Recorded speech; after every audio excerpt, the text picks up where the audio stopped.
Hello everyone, कैसे हैं दोस्तों। आज मैं आप लोगों के लिए एक बहुत अच्छी वैकेंसी की इंफॉर्मेशन लेकर के आया हूं। गवर्नमेंट ऑफ इंडिया भारत सरकार के अंतर्गत आने वाले ऑर्गेनाइजेशन में वैकेंसी निकली है दोस्तों। काफी अच्छी पोस्ट है, एडमिनिस्ट्रेटिव ऑफिसर की पोस्ट है, ईओ की पोस्ट है दोस्तों। जो नंबर ऑफ पोस्ट है 266 है। 266 पद हैं जिनके लिए एप्लीकेशन इनवाइट किया गया है। इसमें आपको सैलरी काफी अच्छी मिल रही है और इसमें अगर आप फ्रेशर हैं, आपको अनुभव नहीं है, फिर भी आप इसमें अप्लाई कर सकते हैं। आपके पास ग्रेजुएशन की डिग्री है, पीजी की डिग्री है, तो भी आप इसमें अप्लाई कर सकते हैं। कोई कंपलसरी नहीं है कि आपके पास पीजी की डिग्री ही होनी चाहिए। दोस्तों बात करें इसमें रजिस्ट्रेशन कब से स्टार्ट है। दोस्तों जो इसमें रजिस्ट्रेशन स्टार्ट है, एप्लीकेशन स्टार्ट है 12 जून 2025 से एप्लीकेशन स्टार्ट है। जो एप्लीकेशन की लास्ट डेट है 3 जुलाई 2025 है और जो पेमेंट ऑफ एप्लीकेशन फीस की डेट है दोस्तों वो 12 जून 2025 से 3 जुलाई 2025 है।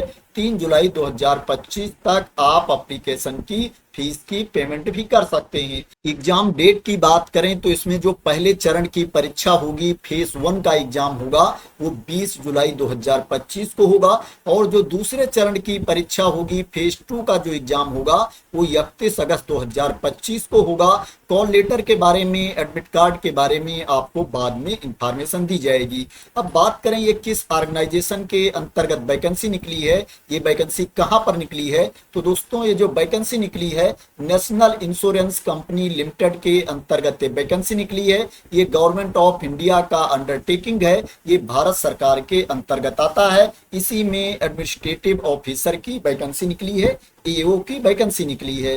दोस्तों बात करें इसमें पोस्ट कौन कौन सी है, तो दोस्तों इसमें डॉक्टर की वैकेंसी है, लीगल की पोस्ट है दोस्तों, फाइनेंस की पोस्ट है, आईटी की पोस्ट है और ऑटोमोबाइल इंजीनियर्स की पोस्ट है। स्पेशलिस्ट बैकलॉग की भी वैकेंसी है, डॉक्टर एमबीबीएस की वैकेंसी है, फाइनेंस की वैकेंसी है, ऑटोमोबाइल इंजीनियर्स की वैकेंसी है। जो यहाँ पर टोटल वैकेंसी है 96 है, 96 है। इसके अलावा जर्नलिस्ट की वैकेंसी है, इसमें जो टोटल नंबर ऑफ पोस्ट है 170 है, 170 पद है दोस्तों। इसमें सभी कैंडिडेट अप्लाई कर सकते हैं, सभी अभ्यर्थियों को इसमें मौका दिया गया है दोस्तों। यहाँ पर जो वैकेंसी है इसमें ओनली वही कैंडिडेट अप्लाई कर सकते हैं जिनके पास इससे रिलेटेड डिग्री है, लेकिन इसमें सभी अभ्यर्थी अप्लाई कर सकते हैं। अगर आपके पास ग्रेजुएशन की डिग्री है, पीजी की डिग्री है किसी भी स्ट्रीम में, तो आप इसमें अप्लाई कर सकते हैं दोस्तों। स्पेसिफिक क्वालिफिकेशन की बात करें तो उसके बारे में भी मैं आप लोगों को इंफॉर्मेशन दे देता हूं। अगर आप डॉक्टर एमबीबीएस के लिए अप्लाई करते हो तो आपके पास जो क्वालिफिकेशन होना चाहिए, आपके पास एमबीबीएस या एमडी या एमएस या पीजी की डिग्री होनी चाहिए और आपका रजिस्ट्रेशन भी होना चाहिए। लीगल के लिए अगर आप अप्लाई करते हो तो आपके पास ग्रेजुएशन की डिग्री होनी चाहिए या पीजी की डिग्री होनी चाहिए लॉ में, और उसमें मिनिमम 60% मार्क्स होने चाहिए, 60% अंक होने चाहिए। अगर आप SC/ST कैटेगरी के कैंडिडेट हो तो आपके जो अंक होने चाहिए 55% होने चाहिए।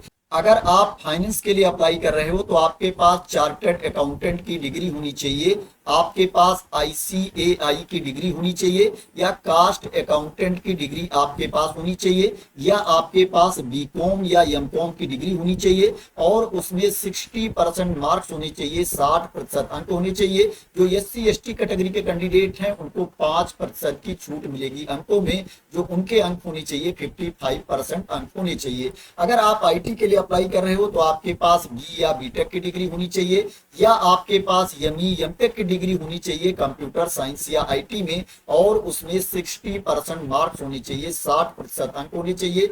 SC/ST कैटेगरी के कैंडिडेट के लिए जो मिनिमम अंक है वो 55% है, 55% मार्क्स SC/ST कैटेगरी के कैंडिडेट के होने चाहिए। अगर आप ऑटोमोबाइल इंजीनियरिंग के लिए अप्लाई कर रहे हो तो आपके पास जो क्वालिफिकेशन होना चाहिए, आपके पास BE या BTech की डिग्री होनी चाहिए या आपके पास ME MTech की डिग्री होनी चाहिए ऑटोमोबाइल इंजीनियरिंग में। अगर आपके पास ऑटोमोबाइल इंजीनियरिंग में BE BTech की डिग्री नहीं है, ME MTech की डिग्री नहीं है, किसी भी स्ट्रीम में आपके पास अगर ये डिग्री है तो आपके पास डिप्लोमा होना चाहिए कम से कम 1 साल का ऑटोमोबाइल इंजीनियरिंग में, और जो आपके पास क्वालिफिकेशन हो उसमें 60% 50% मार्क्स होना चाहिए, मिनिमम 60% अंक होना चाहिए। अगर आप SC/ST कैटेगरी के कैंडिडेट हो तो जो आपके अंक होने चाहिए 55% अंक आपके होने चाहिए।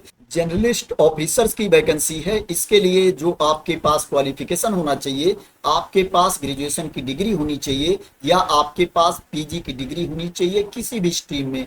आपके पास कोई भी ग्रेजुएशन की डिग्री है, कोई भी मास्टर की डिग्री है, आप जर्नलिस्ट ऑफिसर्स के लिए अप्लाई कर सकते हैं। जो आपके पास डिग्री हो उसमें क्या है 60% मार्क्स होनी चाहिए, 60% अंक होने चाहिए। अगर आप SC/ST कैटेगरी में आते हैं तो जो आपके अंक होने चाहिए मिनिमम 55% मार्क्स आपके होने चाहिए, 55% अंक आपके होने चाहिए। क्वालिफिकेशन के लिए जो कट ऑफ डेट है वो 1 मई 2025 है। 1 मई 2025 को जो क्वालिफिकेशन यहाँ पर मांगा गया है उस एग्जाम को आपने पास कर लिया हो तभी क्या है आप इसमें अप्लाई कर सकते हैं। इसी तरह से जो यहाँ पर एज मांगी गई है उसके लिए भी जो कट ऑफ डेट है 1 मई 2025 है। 1 मई 2025 को जो आपकी एज होनी चाहिए 21 साल से कम नहीं होनी चाहिए। इसमें जो मिनिमम एज है 21 ईयर्स है और जो अपर एज लिमिट है, मैक्सिमम एज है 30 ईयर्स है। 30 साल तक के कैंडिडेट इसमें अप्लाई कर सकते हैं जिनको अपर एज लिमिट में छूट नहीं मिलती है। जिनको अपर एज लिमिट में छूट मिलती है उनको रूल के अकॉर्डिंग अपर एज लिमिट में छूट भी मिलेगी। जो SC/ST कैटेगरी के कैंडिडेट हैं उनको अपर एज लिमिट में 5 साल की छूट मिलेगी और जो OBC NCL कैटेगरी के कैंडिडेट हैं उनको अपर एज लिमिट में 3 साल की छूट मिलेगी और जो PWBD कैटेगरी के कैंडिडेट हैं उनको अपर एज लिमिट में 10 साल की छूट मिलेगी। तो यहाँ पर एज के बारे में इंफॉर्मेशन भी दी गई है कि किसको कितनी छूट मिलेगी। अब दोस्तों बात करते हैं कि इसमें आपका सिलेक्शन कैसे होगा, सिलेक्शन का प्रोसेस क्या है। दोस्तों इसमें आपका रिटन टेस्ट होगा और इंटरव्यू होगा। रिटन टेस्ट और इंटरव्यू के बेसिस पर आपका सिलेक्शन होगा। दोस्तों जो रिटन टेस्ट होगा वो ऑनलाइन मोड में होगा और दोस्तों जो रिटन टेस्ट आपका होगा वो 2 स्टेज में होगा, 2 फेस में आपका रिटन टेस्ट होगा। दोस्तों जो पहला फेस होगा वो क्या है आपका प्री एग्जाम होगा, प्रिलिमिनरी एग्जामिनेशन होगा दोस्तों, प्रारंभिक परीक्षा होगी। और जो दूसरा स्टेज है, दूसरा चरण है दोस्तों, उसमें मुख्य परीक्षा होगी, मेन एग्जाम होगा। दोस्तों जो प्रारंभिक परीक्षा आपकी होगी दोस्तों वो 100 मार्क्स का आपका पेपर होगा, 100 अंक का आपका पेपर होगा। इसमें मल्टीपल चॉइस क्वेश्चन आपसे पूछे जाएंगे, बहुविकल्पीय प्रश्न आपसे पूछे जाएंगे। दोस्तों जो आपको टाइम दिया जाएगा 60 मिनट्स का आपको टाइम दिया जाएगा, 1 घंटे का टाइम दिया जाएगा। दोस्तों इसमें इंग्लिश लैंग्वेज से 30 क्वेश्चंस पूछे जाएंगे, रीजनिंग एबिलिटी से 35 क्वेश्चंस पूछे जाएंगे और क्वांटिटेटिव एप्टीट्यूड से 35 क्वेश्चन पूछे जाएंगे। टोटल 100 क्वेश्चंस आपसे पूछे जाएंगे। उसके लिए आपको 100 मार्क्स मिलेगा। जो यहाँ पर तीनों सेक्शन है, तीनों सेक्शन के लिए अलग अलग 20 मिनट्स का टाइम यहाँ पर दिया गया है। दोस्तों जो इंग्लिश के प्रश्न आपसे पूछे जाएंगे ओनली इंग्लिश में पूछे जाएंगे। इसके अलावा जो प्रश्न आपसे पूछे जाएंगे इंग्लिश और हिंदी दोनों में आपसे प्रश्न पूछे जाएंगे। अगर मेन एग्जाम की बात करें तो दोस्तों मेन एग्जाम में आपका ऑब्जेक्टिव टेस्ट होगा, मल्टीपल चॉइस टाइप क्वेश्चंस आपसे इसमें पूछे जाएंगे। 250 मार्क्स का आपका ऑब्जेक्टिव टाइप का टेस्ट होगा और दोस्तों 30 मार्क्स का आपका डिस्क्रिप्टिव टेस्ट होगा। दोस्तों दोनों आपका ऑनलाइन मोड में होगा। दोस्तों जो आपका ऑब्जेक्टिव टाइप का टेस्ट होगा ये 3 घंटे का होगा दोस्तों और इसमें क्या है 5 और 6 सेक्शन होंगे। जो जर्नलिस्ट की वैकेंसी है इसके लिए 5 सेक्शन है दोस्तों और जो स्पेशलिस्ट की वैकेंसी है उसके लिए 6 सेक्शन है। दोस्तों यहाँ पर बताया गया है कि कहां कहां से प्रश्न पूछे जाएंगे। दोस्तों जो जर्नलिस्ट के लिए एग्जाम होगा उसमें रीजनिंग से क्वेश्चन पूछे जाएंगे, इंग्लिश लैंग्वेज से क्वेश्चन पूछे जाएंगे, जनरल अवेयरनेस से क्वेश्चन पूछे जाएंगे, कंप्यूटर नॉलेज से क्वेश्चंस पूछे जाएंगे और क्वांटिटेटिव एप्टीट्यूड से क्वेश्चंस पूछे जाएंगे। सभी से 50-50 क्वेश्चंस पूछे जाएंगे, 50-50 प्रश्न पूछे जाएंगे। टोटल जो क्वेश्चंस आपसे पूछे जाएंगे 250 क्वेश्चंस आपसे पूछे जाएंगे। उसके लिए आपको 250 मार्क्स मिलेगा।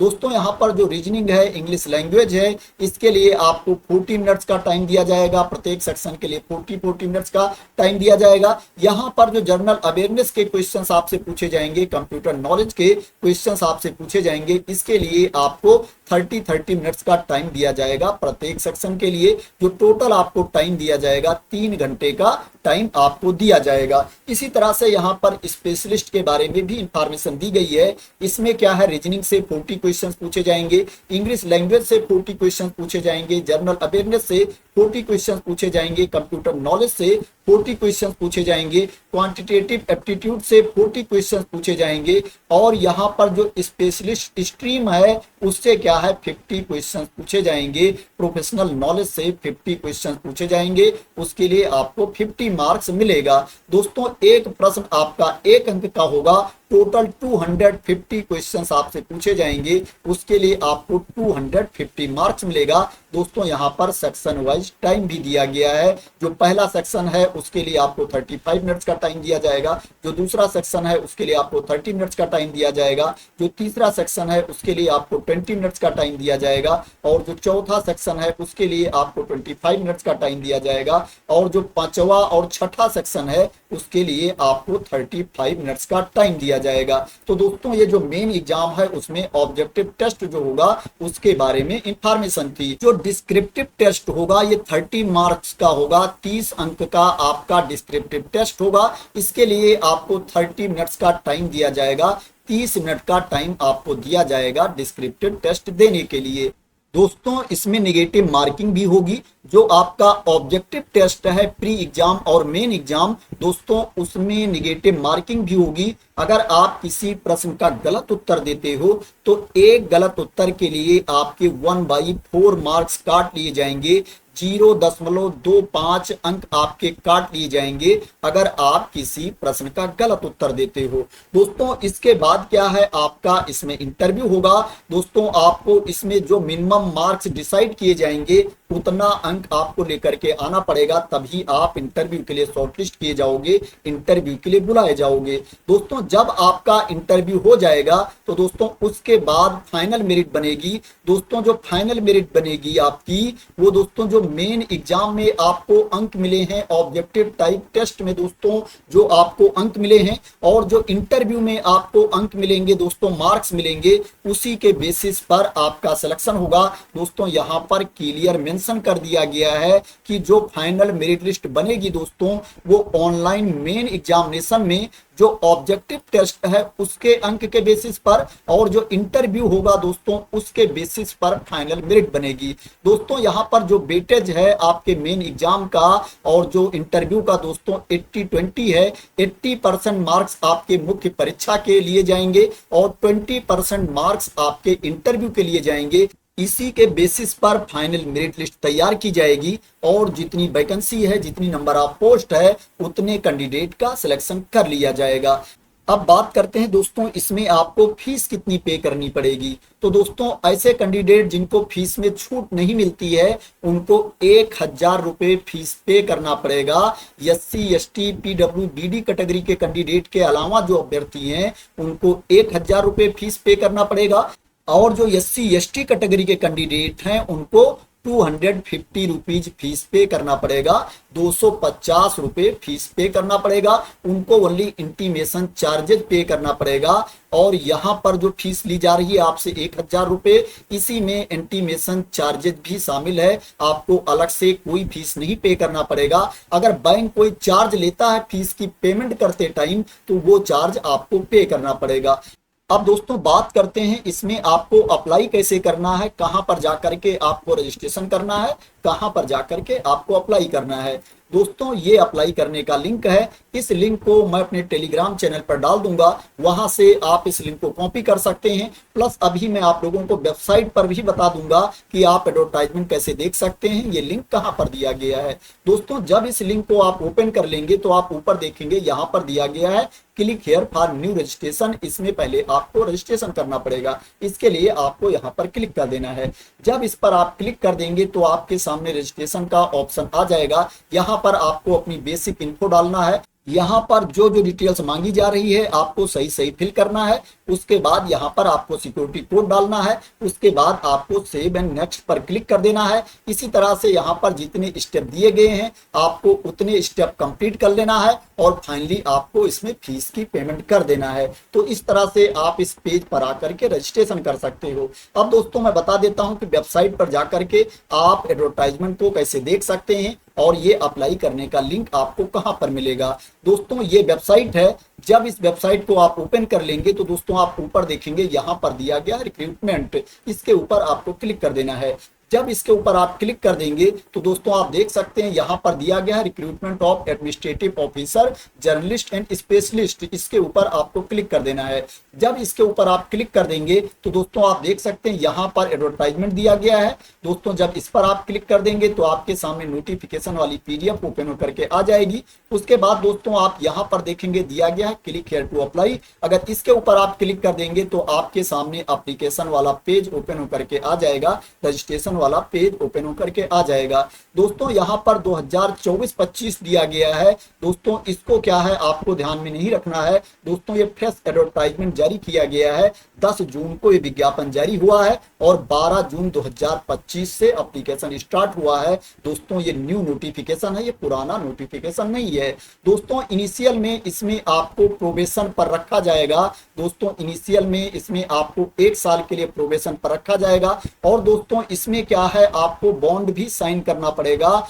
कि कम से कम दोस्तों आप इसमें 4 साल की सर्विस देंगे, आप 4 इयर्स आप इसमें जॉब करेंगे। अगर इससे पहले आप नौकरी छोड़ देते हैं तो आपको 1 ईयर की सैलरी देनी पड़ेगी, 1 साल का वेतन आपको देना पड़ेगा, उसके लिए आपको बॉन्ड साइन करना पड़ेगा। अब दोस्तों बात करते हैं इसमें आपको सैलरी कितनी मिलेगी। तो दोस्तों इसमें जो आपको सैलरी मिलेगी इनिशियल बेसिक पे 50,925 रुपए है, 50,925 रुपीज इसमें इनिशियल बेसिक पे है। दोस्तों इसमें आपको बेसिक पे काफी अच्छा मिल रहा है, इसलिए इसमें आपको सैलरी भी काफी अच्छी मिलेगी।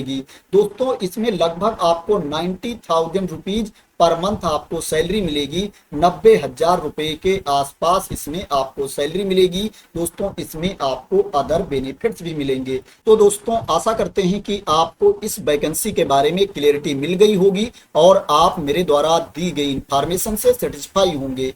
दोस्तों अगर आपको इस वैकेंसी के बारे में क्लियरिटी मिल गई हो और ये वीडियो आपको पसंद आई हो तो दोस्तों इसको लाइक कर देना, शेयर कर देना और मेरे चैनल को सब्सक्राइब ना किया हो तो सब्सक्राइब कर लेना इसी तरह की इंपॉर्टेंट अपडेट के लिए, इंफॉर्मेशन के लिए, वैकेंसी की न्यूज के लिए। तो थैंक यू सो मच दोस्तों फॉर वॉचिंग।